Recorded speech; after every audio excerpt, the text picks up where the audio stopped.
Hello. It has been a little bit. The last video that I posted was about our recent miscarriage, and I kind of talked about how we got referred back to our specialist, and how we were going to have a consultation. So that consultation did happen. It was over Zoom because of the whole COVID thing, but it went really good. I felt good and hopeful after leaving that Zoom meeting with our fertility specialist. And so he did some blood work, and all the blood work that he had ordered for me to do, it all came back normal. So I'm actually in the parking lot here. If you can see over there, that's the building that we go to.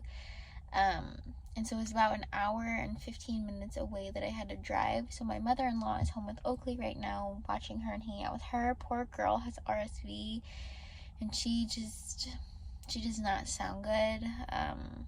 And I know that she does not feel good, so hopefully she starts to feel better soon. But I'm here at our specialist. I have to get some blood work done here, and then I have to get a pregnancy test done, and it has to be negative, because after I leave here, then at 3 I have an appointment at the imaging center, since they don't do this specific test here at the fertility office. But my fertility doctor will be there, and he's the one that's gonna actually be doing it.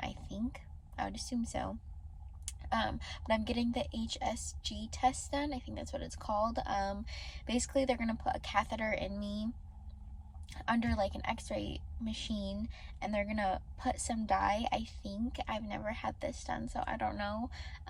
But my sister-in-law had it done, and this is kind of how she was explaining, is that you go under some type of x-ray machine, they put a catheter in you, and then they take dye, and then they put the dye in the catheter, and they follow to see where the dye goes, just to make sure like there's no blockage, or I don't have any scar tissue, just any of that matter.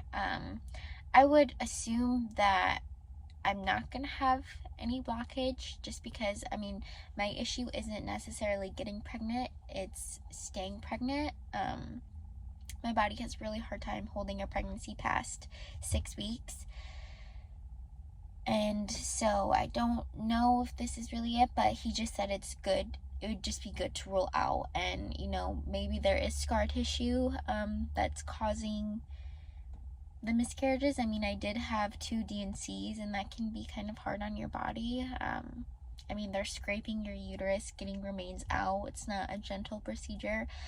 So I mean, there could be scar tissue from that, and maybe that contributed to this past miscarriage. Who knows? But all in all, our fertility doctor said it just would be good to rule out. It's kind of just like a protocol that they do when you go to a fertility specialist. I feel like I can't talk today. It's just like one of the tests that they do, just to do, and just also to like rule out. And he said it wouldn't be a bad idea, since I've had miscarriages. And the way he explained it seemed to make sense, so we're just doing that. So I'm here today to do that. Yeah, so hopefully it goes well. I'm here because I'm getting blood work done also.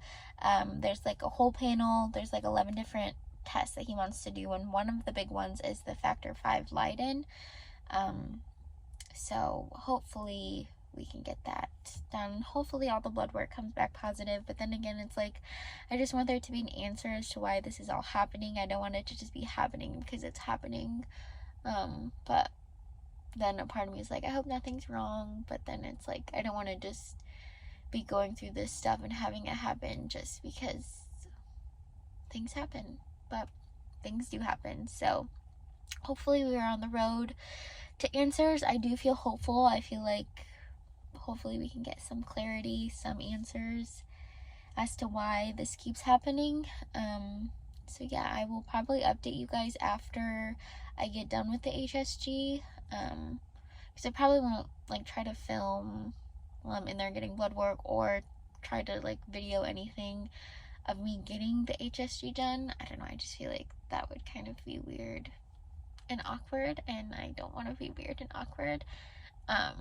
Yeah, so hopefully it's not too painful. I heard it's not painful, it's just like obviously not comfortable. I mean, they're putting a catheter up you, but I heard it's no different really than like intense period cramps. So should be okay, which reminds me I need to take some Tylenol. They told me I need to take Tylenol or ibuprofen 45 minutes prior to the HSG, so I cannot forget to do that, because knowing my luck, I'd forget and then I'd regret that I forgot. So that's that. I will update you guys when there's an update to give, which would probably be after the HSG, so I'll see you then. I just got my blood drawn. That's probably the easiest blood draw I've ever got in my entire life. She got it on the first try. Usually they never can get it on the first try with me. I think maybe I just have like small veins or something, I don't know, but I just made it to the imaging center, and so I have a little bit before I have to go in, so I'm probably just like gonna hang out in here. I don't know, but I need to take Tylenol. I can't forget to do that. Can't forget to do that. So yeah, there was like 11 different things. I think there was like 8 different vials that they had to fill. And then there's like 11 or 12 different tests that they're gonna run with those 8 vials. So that was a lot of blood, but thankfully I feel okay. Usually I'm not a very good blood drawer. The last time I had to get a big panel, I like passed out, so that wasn't fun. And I have to fast before this HCG, so I'm surprised honestly that I did okay having an empty stomach. It's raining out, you probably can hear that, and you probably can see it in the windshield right there. So I'm probably just like gonna hang out in the car and then go in, and like I said, I will not bring, and I am not going to videotape anything in there just because I don't want it to be like awkward and weird, but hopefully everything goes good. Yeah.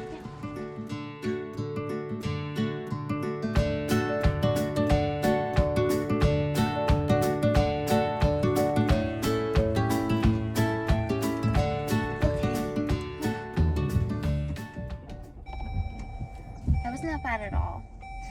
I literally didn't feel anything. I have my windshield wipers around. Wow, that was a lot easier than I was thinking, which is good. These days, everyone's looking for... Sorry. Yeah, that was a lot. That was not as bad as I was thinking it was gonna be. It literally felt like a period cramp, but not a bad period cramp, like an easy period cramp. And maybe that's just because when I'm on my period, I have like really bad cramps. So that, for me, that felt like nothing compared to like my actual period cramps. So yeah, and the doctor looked at everything and he said, all your fallopian tubes look open. I don't see anything of a concern here, which I was expecting him to say, because again, my issue is not necessarily becoming pregnant, it's staying pregnant. So I mean, it's good news that that looked okay. So yeah, I'm gonna head home now. I might get some food on the way home because I have not ate in like 5 hours, probably longer now, because I had to fast for 4. What time is it? Yeah, I haven't ate anything since 8 o'clock this morning, so a lot longer than 4 hours. So yeah, I'm gonna head home. Josh is home with Oakley now. Yeah, so everything looks good. A lot later now than that last clip that you just saw. I'm editing it right now, of course, later than I wanted to, but I forgot that I didn't even, or I realized, and I forgot that I didn't even like end the video or give an update as to like any of the lab results. And I don't have an update for the lab results because they said it's going to take 3 to 4 weeks. That's kind of what the turnaround time is with their lab, especially with all of those tests. Like I said, there was 11 different ones. The only one that I have gotten back, and which I guess is kind of a big one, is that factor V Leiden that came back negative. So that means that there's no mutations or anything of that nature, which again is good. It's good news. But again, coming from someone who keeps having miscarriages and my body can't keep them, I'm all in all, I'm excited and I'm thankful that so far there's nothing of concern. But if I'm being honest, it does suck that there is yet to be an answer, and that there's a possibility that it's just happening to happen, or maybe there's something, I mean, there is something going on. It's not just happening to happen, and I've kind of talked about that before, but there's a chance that no matter what is happening, there's a chance that the doctors won't be able to figure out why exactly and the cause, because there is a cause, like I said before in previous videos. You know, your first pregnancy, the first time a pregnant woman, I can't talk, the first time a woman gets pregnant for the very first time, the chance of having a miscarriage, unfortunately, is very high. And then the second time you get pregnant, the chance of also having a miscarriage is not high, but I mean, it could happen. The third time it goes down, and the fourth time it's just, yeah. So after the second miscarriage, it's not happening by chance anymore. There's a cause that's happening, but it's just the simple fact of being able to figure out the cause, or it being unexplained and not being able to figure out the cause, because you can do all the tests in the world and still not know the exact answer. Even though that there is an answer out there, you just might not get it, which kind of sucks, and would be a hard pill to swallow, I think. So, and it just sounds like so weird. Like, a part of me is hoping for one of the tests, the 11 blood panels, or the 11 different tests. They did one big panel and there were 11 different tests within that panel. I'm just hoping that at least one of them gives like a direction at least, or just some type of like insight. So that's kind of like what I'm hoping for, which again is like so weird for wanting to hope for kind of like bad blood results. Like, most people want it to be good, but if I'm just being honest, I just hope that one of them just at least gives some insight. If everything comes back okay, I just hope that one number comes back to just give like a direction, a path to like take for the doctors. So yeah, that's kind of that. So yeah, the only test that I've gotten back is that factor V Leiden, which again, that is a pretty big one, and that is kind of a big factor in a lot of women who have recurrent miscarriages. That is a test that usually will come back abnormal, and that is more than likely the reason. I did kind of like my own research on it, and there was a big percentage of people that once they did that factor V Leiden, that was kind of like their key answer, and then they took shots throughout their whole pregnancy, and of course medication and whatever else that entails. But in my case, it's not that, so I definitely am interested to hear what the other blood tests say. There's a whole bunch of different ones. I will actually name them off. Let me go get the paper real quick. This is all the tests that they did. I'm covering up because I wrote some notes here, and they're kind of like personal, and they have numbers that I don't want to show, that I had to deal with insurance. Yeah, so these are all of them, and like I said, the bottom, the number 11, the factor V Leiden, that one came back negative, which again is a good sign. That is just the one that I was talking about, that a lot of women found out that test was the one that they kind of like found their answer in, and that kind of helped. But these are all the 11 different tests that my doctor tested for, and this is kind of like their recurrent loss panel that they do at my fertility specialist office. So I figured just like showing you guys exactly what is written down would be a lot better than me trying to pronounce it and botch every single word. I don't know why there's a rip by number 8. Yeah, I don't know. I kept this paper because I wanted to be able, when they called, I could write down each like the number or the result to each one, just so I can have it for personal use. The reason why I have this paper is this is actually the blood order that I was sent by them to take to a local blood draw lab here, because my fertility specialist, they're about an hour and 20 minutes away from where I am. So to go get blood work, I like to kind of just like do it local if I can. And I tried doing it local at an OBGYN office, the same one that I've always been going to, but all in all, that was a mistake because it was very chaotic, I cannot talk today, very chaotic, very unprofessional, very just, yeah, they basically told me that they couldn't do it until I called insurance to make sure that my insurance was going to cover the factor V Leiden, because that blood test alone is $3,000, which is insane to me. But I mean, it is what it is. But the part that was so frustrating is my insurance like covers blood work, and I've never had to like pay out of pocket for a blood work test. That door's open and that's gonna bother me. That's where this paper was, so I'll close it in a second. But they refused to do it until I called my insurance. So I was at this OBGYN office for almost 2 hours dealing with this. And so they're like, we need a reference number from your insurance to say that they can go ahead and we can do this and that they're gonna cover it for you.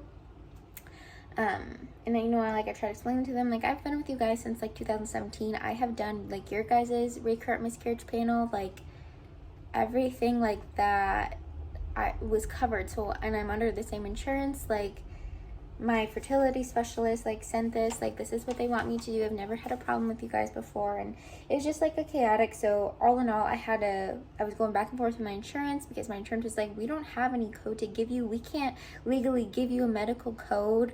That's something that your provider has to give you, and then we can check.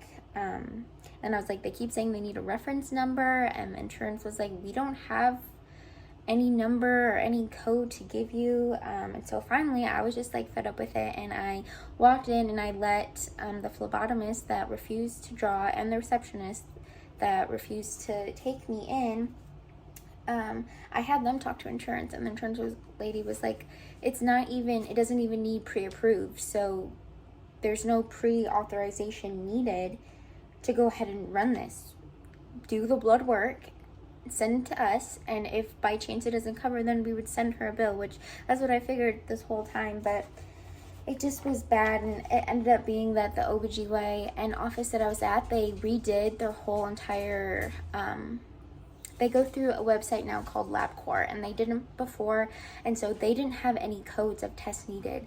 And so basically they were going to have to input each individual medical code of these 11 different tests into their system, and they didn't want to do that. They didn't have time to do that, they said, and that was what the big fuss was about. So I just said, forget it. I'm just going to go here because I was going there Tuesday anyways for the HSG, and I had to stop by my fertility specialist prior because, again, like I said, I had to get a negative pregnancy blood test done by them. So, or a urine one, I can't remember. I think it was a urine pregnancy test that had to be negative prior to going to get the HSG done. And so I just said, just forget it. I'm going there Tuesday anyways. They could just draw my blood. So, which I'm so glad that I went there, because the phlebotomist that drew my blood at the fertility specialist was literally the best person ever to draw my blood. I have never had it so easy, and that's not to like put this on any other phlebotomist, but she just was like so good. And the last time I got a whole entire blood panel done, I passed out, and she got this in like one poke. It was so easy. Yeah, so I went there. So that's why I have this paper. Kind of a long rant, long story, but I kind of just like wanted to update.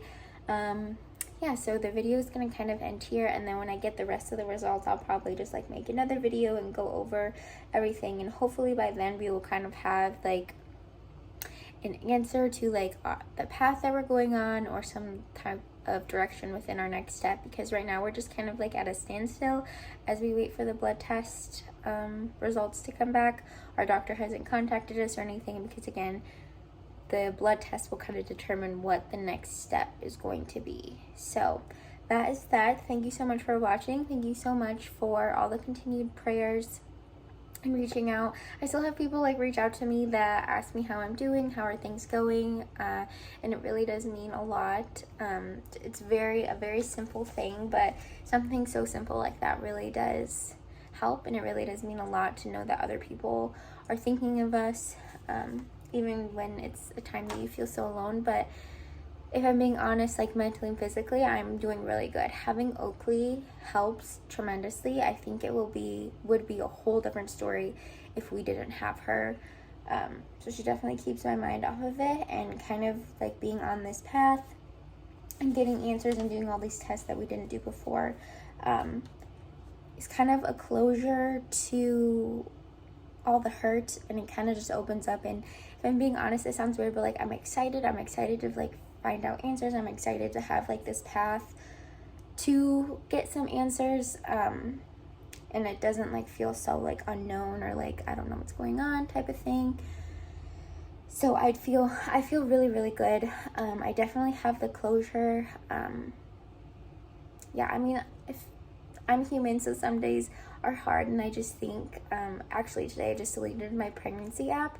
I forgot to delete it, and every Friday I get a notification like, little bean would be this big, little bean is this big, little bean is this size, like all this stuff, and it's like, it's probably just time to delete it. So I just deleted it today because it just keeps popping up. And my phone cut me off, so I had to delete a few videos. My storage got full. I'm filming on my phone right now because my camera is dead, so I'm also charging that. But yeah, so I just like went ahead and deleted the app because it was just like a constant reminder, and not that it was a bad reminder, because my body was able to hold that baby for 5.5, 6 weeks of its life, and I'm proud of my body for being able to do that. It just sucks that the outcome is just the same outcome that's been happening. So I just went ahead and deleted it because I didn't need that reminder. I don't know if that sounds selfish or not, but there was no reason for me to have that reminder. Some nurses just called and went over the rest of my results, which is good that it came back. I was hoping, they were saying that it was going to be like 3 to 4 weeks before I heard anything back, but thankfully it all came back, and it all came back normal or within range. So none of the 11 tests that they did came back abnormal, so, which I know is something to be thankful for, but it just sucks that there's yet to find a reason and an answer as to why it keeps happening. And so I asked, okay, so what are kind of the next steps? And then they just kind of like said, just try, we'll use progesterone, baby aspirin, stay on your metformin, stay on your Synthroid. Basically the same regimen that I did with Oakley, which it worked for her, but my previous pregnancy that just ended in miscarriage, it didn't work for that. And so that kind of sucks. Yeah. And I hate that I'm feeling like it's just, oh, well, just try and I'll just see where it goes. And it's like, I don't want to try to just test it out. It's not a science experiment. So yeah, that's kind of what we were left with. And I would hate to have to go through another miscarriage for them to want to try something else, because this is the exact same regimen that we did with the previous pregnancy and it didn't work. Thankfully for Oakley's pregnancy it did work, but for the previous one it didn't. So I don't know, I don't really feel good. I should have spoke up to them. I didn't. I just was like, okay. I mean, I asked them, I called back because I originally missed her call, and I said that I had questions about it, and I asked her if that was all the tests or just a few. It was like blood clotting and lupus, and like I showed you guys that whole picture. Yeah, so I called her back because I missed her call, and I just asked questions like, was that all of the blood work, like all of the remaining 10 tests, or was that just 1 or 2? She goes, nope, that was the rest of them, and they all came back normal and within range. Nothing abnormal, nothing that sticks out to the doctor, nothing like that. Which again, like I know is good, but I guess I wanted there to be something to like know. And this was like kind of one of my like big worries, was that it was gonna be like unexplained and not really gonna have like a definite answer. And just gonna kind of be like a guessing game basically. And I hate that, but it is what it is. It's not really much else to do, and it's like all my levels came back fine and normal, so it's like, what else can the doctor do? Like, everything came back normal. He did everything that he could test for. And like I said, that factor 5, that was like a really big one for a lot of people, and I was just really hoping that that was gonna be it, which I know sounds so bad to want to wish for there to be something wrong, but I'm sure if you've gone through a miscarriage or recurrent miscarriage, you also probably maybe feel the same. I hope I'm not alone in feeling that way. So yeah, I'm left with a lot of unanswered questions, but I also feel like there wasn't any more questions that I could have asked. Their protocol that they told me to do, which again, this is the exact same that I did with Oakley and the exact same that I did with the previous pregnancy. It worked for Oakley, it didn't work for the previous one.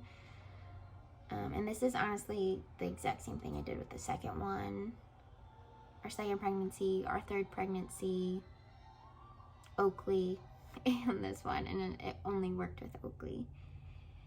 So take baby aspirin, take progesterone 3 days after ovulation, and then you take it for the first trimester of your pregnancy,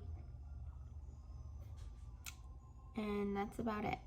And it's suppository progesterone, so it's not oral, it's suppository. Yeah, and that's basically it. And then stay on my thyroid, stay on the metformin, stay on the prenatals, start taking the baby aspirin, and then progesterone 3 days after ovulation. And then if it's a positive pregnancy test, continue to take it the first trimester, but if it's a negative pregnancy test, then discontinue the use of the progesterone. So yeah, I just don't feel very good, if I'm being honest.